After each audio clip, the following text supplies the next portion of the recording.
Halo semuanya, aku sudah nyobain iOS 18 beta selama 3 hari dan di video ini aku mau bagiin 5 hal yang menurutku bagus di iOS 18 dan 5 hal yang nggak bagus di iOS 18. Langsung aja kita mulai videonya. Hal pertama yang menurutku bagus di iOS 18 ini adalah kita bisa kustomisasi shortcut yang ada di lock screen menjadi sesuka hati kita. Yang awalnya itu harus center sama kamera ya, yang menurutku kameranya ini kedobelan. Karena dari lock screen kalau kita mau akses kamera, kita bisa pencet tombol kamera atau kita tinggal swipe dari kanan ke kiri di lock screen dan kita akan ke kamera. Nah, jadi bisa kustomisasi icon shortcut di lock screen ini menurutku bagus banget. Yang kedua adalah aplikasi passwords yang sekarang password manager ini dijadikan aplikasi independen oleh Apple yang sebelumnya kan dia bagian dari setting ya. Jadi untuk buka password manager itu kita harus ribet-ribet buka aplikasi setting dulu, terus scroll ke bawah atau search password. Nah, sekarang ini password jadi aplikasi independen yang ada UI-nya sendiri, ada folder-folder kategorinya sendiri, dan bisa sinkron dengan perangkat-perangkat lain yang ikut Apple ecosystem dan juga Windows ya. Yang ketiga, kita sekarang bisa mengunci atau juga menyembunyikan aplikasi yang sifatnya sensitif atau pribadi isinya. Untuk mengunci aplikasi ini cukup simple, kita tinggal cari di home screen atau app library, kita tinggal tahan sebentar, lalu sampai keluar menu, kita tinggal pilih aja require Face ID, lalu kita disajikan pilihan untuk mengunci aja atau mengunci dan sembunyikan aplikasi tersebut. Berguna banget sih.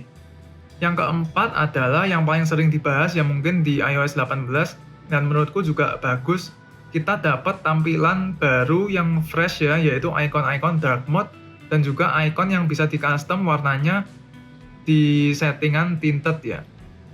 Nah, ini fresh aja sebenarnya, cuman ya perubahan dari icon-icon iOS yang sudah seperti itu cukup lama ya. Kita icon-icon ini kan udah cukup lama, dari mungkin iOS 13-an, icon-icon ini nggak banyak perubahan. Dan untuk pertama kali, kita dapat icon-icon dark mode dan dark tinted.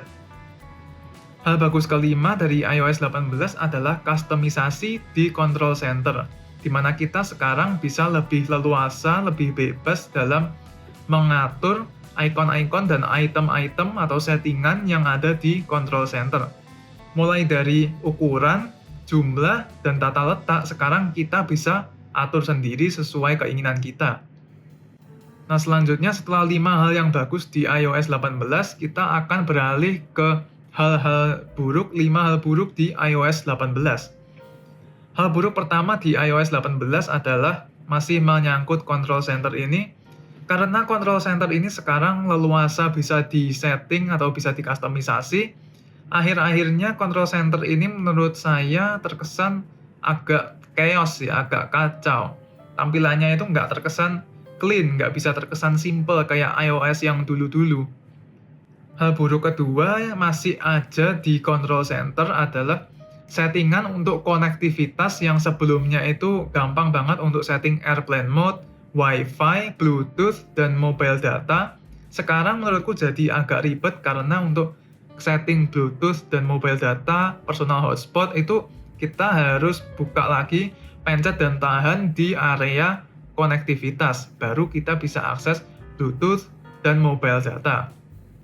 Hal ketiga yang kurang bagus menurutku adalah aplikasi foto, yang sebenarnya ini aplikasi foto ini di rework supaya bisa lebih terorganisasi, bisa lebih tertata rapi ya isi konten foto-foto dan video yang kita punya.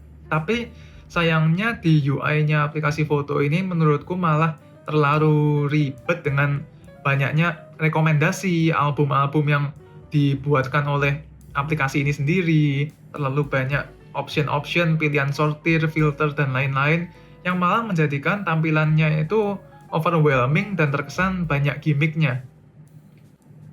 Hal buruk keempat adalah widgets yang sekarang nggak bisa di setting light mode atau dark mode-nya mengikuti sistem. Melainkan sekarang widget ini harus sama setting light mode atau dark mode-nya dengan icon home screen kita. Jadi kalau icon home screen-nya light mode, widgetnya juga otomatis light mode. Kalau ikonnya dark mode atau tinted, baru otomatis widgetnya akan dark mode juga. Menurutku ini kurang bagus karena aku secara pribadi suka widgetnya itu disetting di dark mode, sedangkan ikonnya aku lebih prefer icon yang dulu ya, icon yang light mode aja yang default. Lalu hal yang kurang bagus kelima adalah di aplikasi Passwords ini yang aku tadi puji ya bagus. Memang bagus aplikasi Passwords-nya ini sendiri. Cuman yang akses di Windows-nya itu harus akses bukan melalui iCloud.com di web, tapi harus download aplikasi iCloud for Windows. Yang aplikasinya ini ternyata setelah dicobain itu ruwet, ribet, dan lumayan kentang ya. Dan aku udah nyobain berkali-kali untuk login dan aktivasi Passwords for Windows ini dan nggak bisa-bisa sama sekali.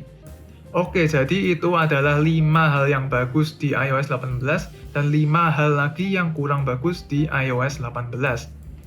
Buat kalian yang udah nyobain iOS 18 beta, bisa coba bagiin pengalaman kalian di komentar di bawah. Nah, sekian dulu videonya. Terima kasih banyak udah menonton dan sampai ketemu lagi di video yang lain.